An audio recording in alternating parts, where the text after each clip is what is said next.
We're here with the authors of the book Somebody Should Do Something, and we're going to talk about how that somebody could be you. So thanks for being here, Michael and Alex.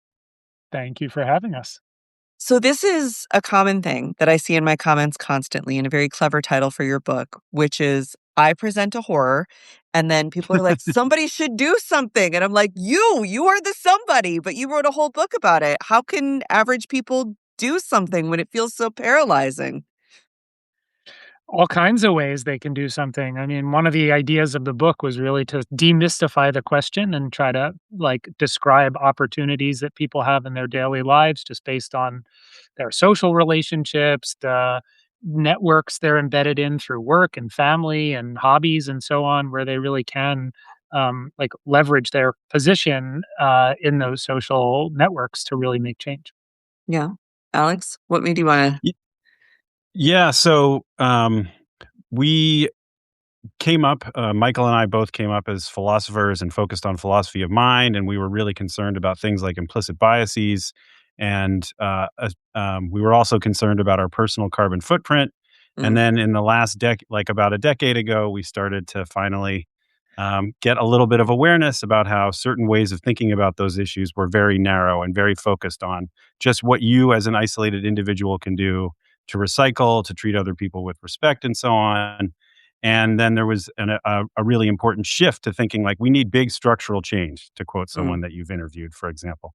Um, and so, but then there can be another sort of problem that can happen there when you're saying like, oh, what we need is massive system change. It's like, well, what is my role in changing that system? And so what Mhm. we try to do in the book is think about basically a million and one ways that individuals can make changes that lead to changes in systems, and how can we design systems to influence individuals. And so one of the big things that we focus on, which Michael alluded to just now, is the importance of social influence, which can Mm. sound a little icky. We both grew up in the time of like peer pressure is bad and dare and so on. But there's some truth to that. For example, the number one predictor of whether you're going to quit smoking is whether your spouse quits smoking, and the second biggest predictor is if a family member does, and the third biggest predictor is if a friend does. And Mm. similarly, what predicts whether someone will put solar panels on their roof? You might think it's that, a personal individual trait like that they really want to save money or that they really care about the environment. Actually, some studies suggest that the number one predictor of who puts solar panels on their roof is whether their neighbors do, right? Oh. And Mm. so there are all these opportunities to role model and be in the world in ways that shape the people around us.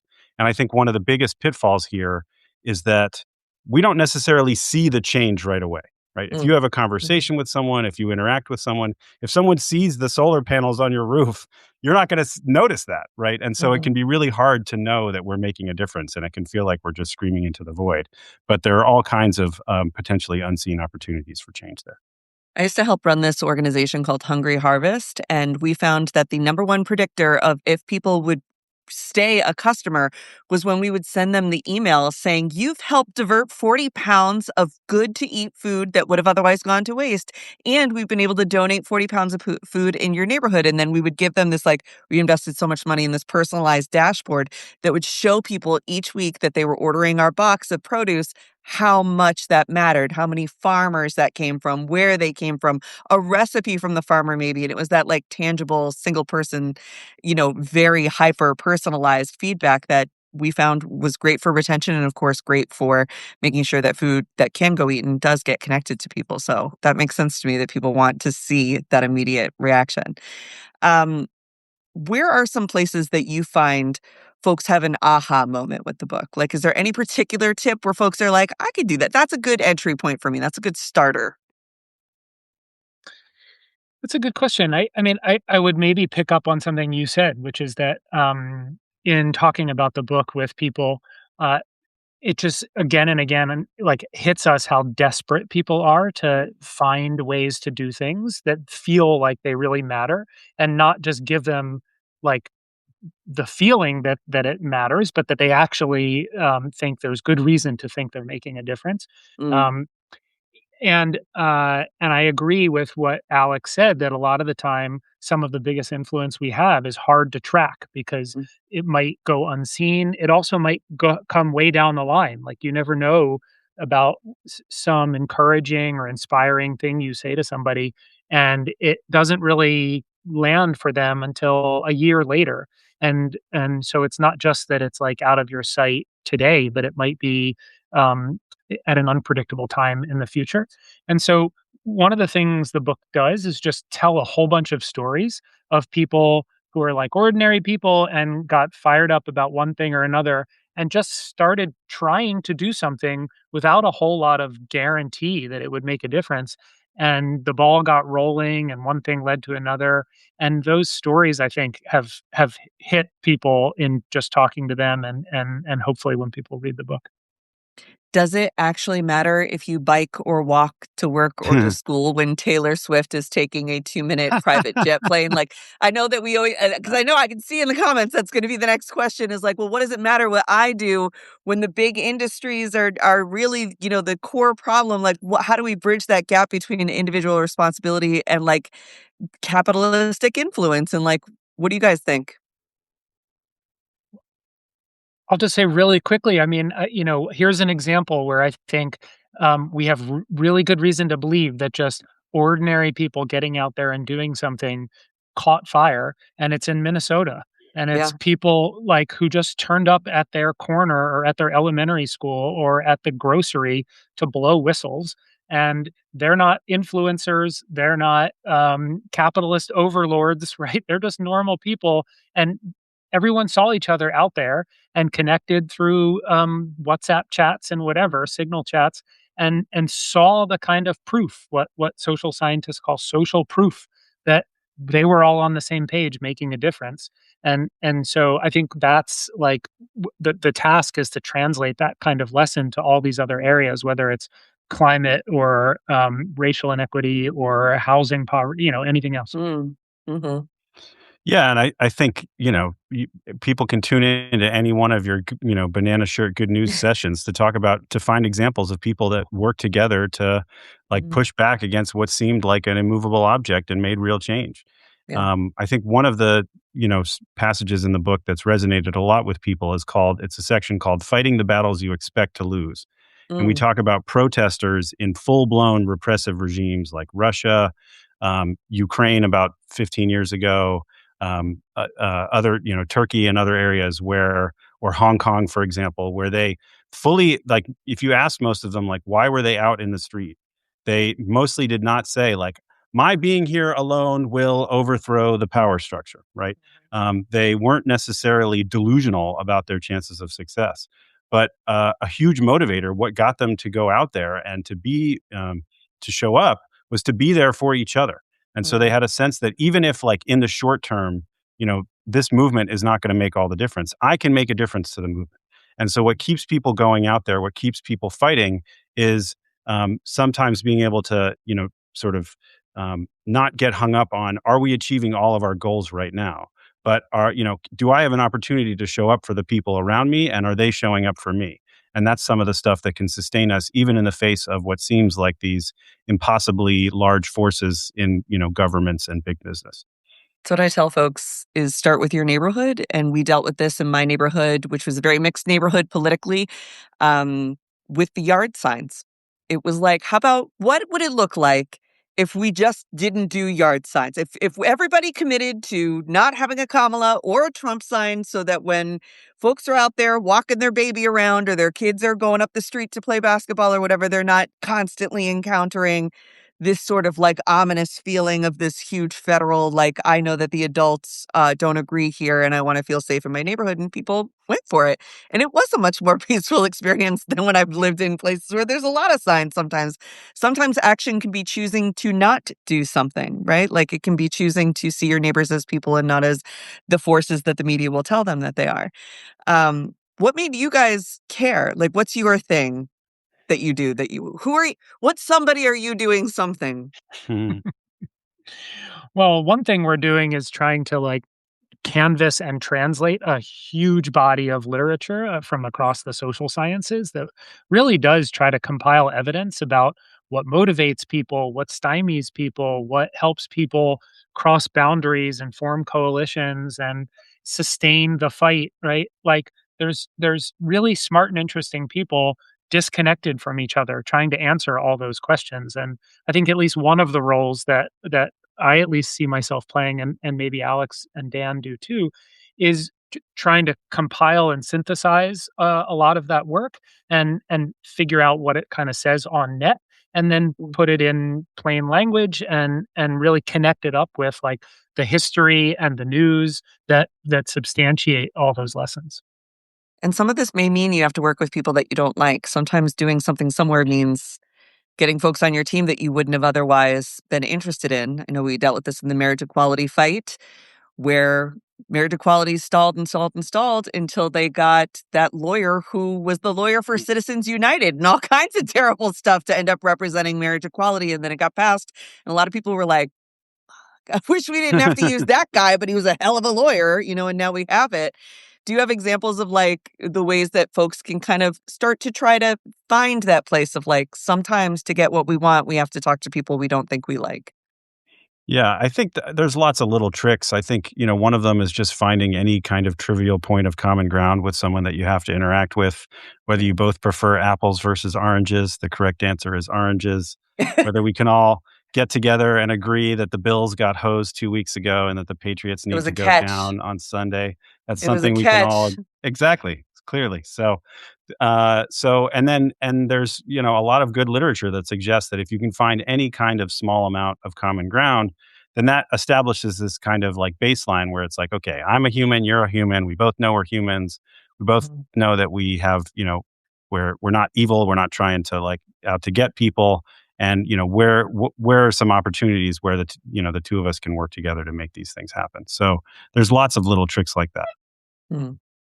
It just sometimes takes you knowing that you're going to have to do it. And man, does that suck sometimes. Sometimes I don't want to be the bigger person. I want to be the little petty person, but I always find myself in the position of being like, no, okay, I'll try to like make good with somebody. And then you always end up finding their humanity. They are coming back this way, even if it feels like you had to go across the fence that way to get them. I Um, also just think like there's a real matter in which reminding ourselves that our fates are bound up together is mm, crucial, right? You don't have to like people, you don't have to agree with them, but you do kind of have to see that you're all in the same boat at the mm. end of the day. And for me, at least, like trying to keep that in mind, despite how I might feel in any given moment, feels like an important part of it.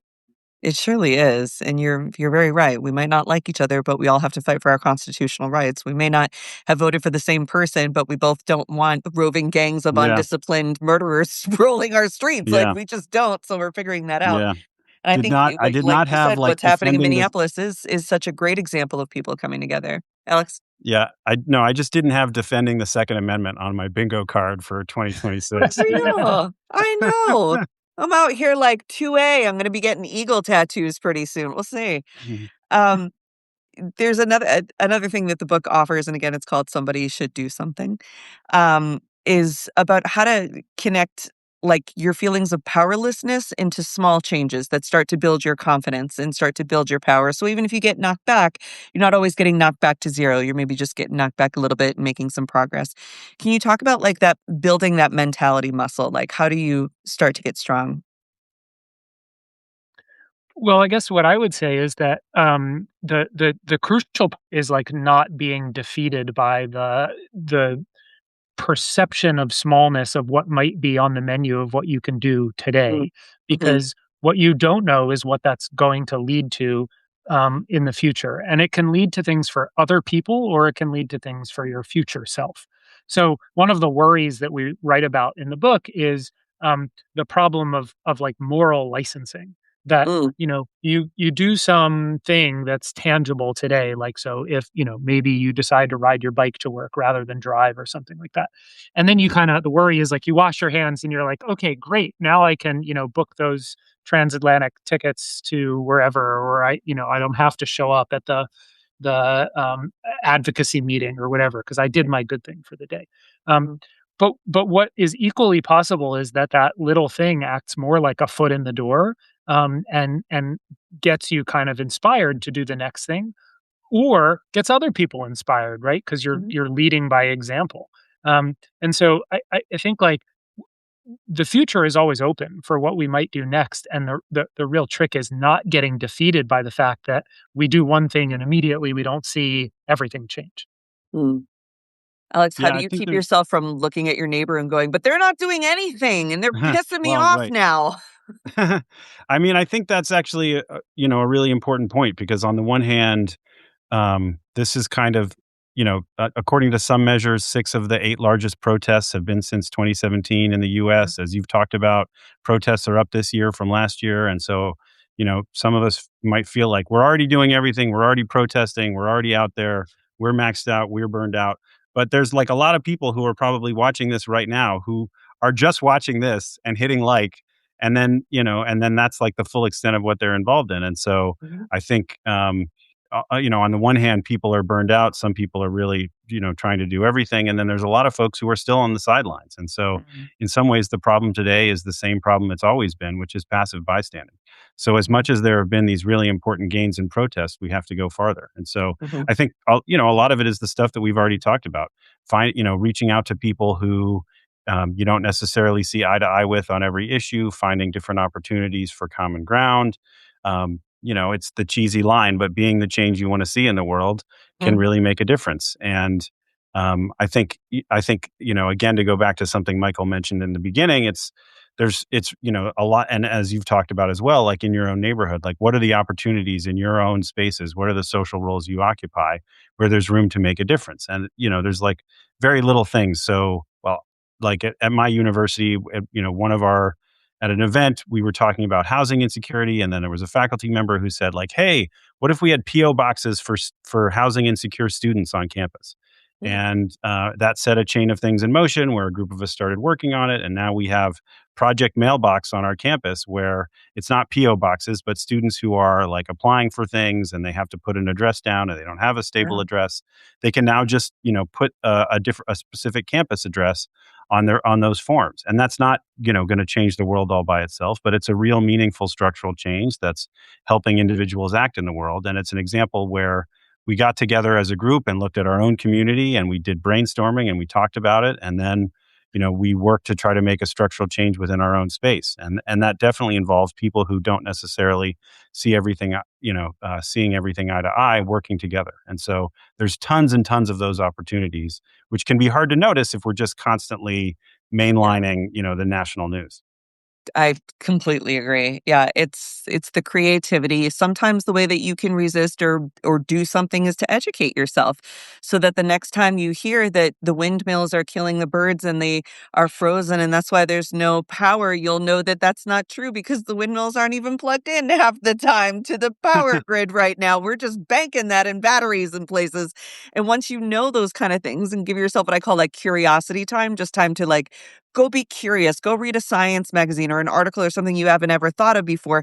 You will start to find yourself building more, whether it's media literacy or energy literacy or whatever the case may be. And that alone can make a big difference because if you've got that education and you're in the comments, leaving a comment could be a way to influence people's opinion very strongly. You didn't even have to leave your couch. It took you 1 minute because you spent that time being curious and learning about things that scare you or that you don't know about that you must. So yeah, I read. would add one thing to curiosity, which is, we talk about in the book the idea of having an experimental mindset. And I Yeah. think one thing that has stymied me in particular, I don't know how many people share this feeling, is like the desire to know ahead of time that what I'm going to do is going to work. And like Yeah. you can forever be on the search for all the evidence or the right thing or the most best effective thing. And I really think that like the better route is just try stuff. And Yeah. you get experience and you find this works or that doesn't work, or it leads to unexpected outcomes, or it leads to meeting people you never thought you would lead. And it's sort of the active part of curiosity that I think like we want to like embody as ordinary people. And you're gonna suck at it. As the many crafts I have around on my desk will show you right now, you're gonna suck at it, you're gonna put it down, you're gonna say, "I wanna do cross stitch because some of my friends do it, and it'll be a good Mhm. way for me to, like, get involved with them and have opportunities to get together or, like, learn something new, do something with my hands," and you will have a million failed projects, but you will have had fun learning, and sometimes that's enough too. Yeah, totally. And, It if I could Sure. just, like, add 2 thoughts to that, I mean, one is I think, like, again, just coming out of my own experience, but some of the stuff we write about, that for any of those activities, they're almost invariably better and more sustainable when we do them with other people in Mhm. community. Um, and I also think that, like, just as you're sort of pointing to the way that we might suck at it, right? There is that sort of idea that you have to put in the work. You do the Right. time, like as therapists talk about. And I have to give a plug to my partner, who's a therapist Mhm. and is like your biggest fan. Mhm. And um, like the ethos of their practice is no mud, no lotus, the Thich Nhat Right? Hanh idea. And I really think that translates to Mhm. activism and to making a change in the world. That's such a great point. Alex, anything to add before we let these people go get going on whatever activism they're gonna do? Yeah, I think one last kind of framing point that I think is important to bear in mind. If we're thinking about a skill like cross stitch, for example, like there's lots of like you spend lots of time where you feel like you're not improving, you're not improving, you're not improving, and then there can be like a switch that flips, and suddenly like you've got it. Like learning Yep. musical instruments is the same, where you feel like you're practicing, and you're not getting better, and suddenly there's a change. And the truth is that social change works the same way. We can be tempted to like think like, okay, my action is just one drop in the bucket, and that seems so small, and it's just a really really big bucket to fill. But the truth is that instead of thinking about just sort of drops adding to a bucket, we could think instead about like you know degrees heating up a bucket Mm, or whatever, where there's a certain point where like water gets heated up so much that it becomes that it boils, and that's like a tipping point, right? And so it's your action is not just a drop in the bucket. There's a chance that your action, although it seems small and tiny, could be the tipping point that sets a whole other set of events in motion. And there's a big phase change. That stuff is happening all the time. We don't, it's sort of like buy low, sell high, be the mhm. tipping point, right? But for all we know, that change might be around the corner, and the next push we give might be the one that sort of sets that tipping point in motion. I love that. I love thinking about that. See, we need a little positive time with the fellows. So thanks for being here. The book is Somebody Should Do Something. You should get it, read it, and then do something. Do something big, do something little, do something that takes a long time, do something that takes a short time so you get that little like boost of confidence. Like make sure you eat all the vegetables that you purchased from the grocery store. 1 point of confidence, right? And then you go and then you could do the next thing that's big, but little things for yourself, big things for your community. Thank you guys for being here. We'll have you back again soon. Thanks, Thank you V, so so much much. for the opportunity. Bye. Bye.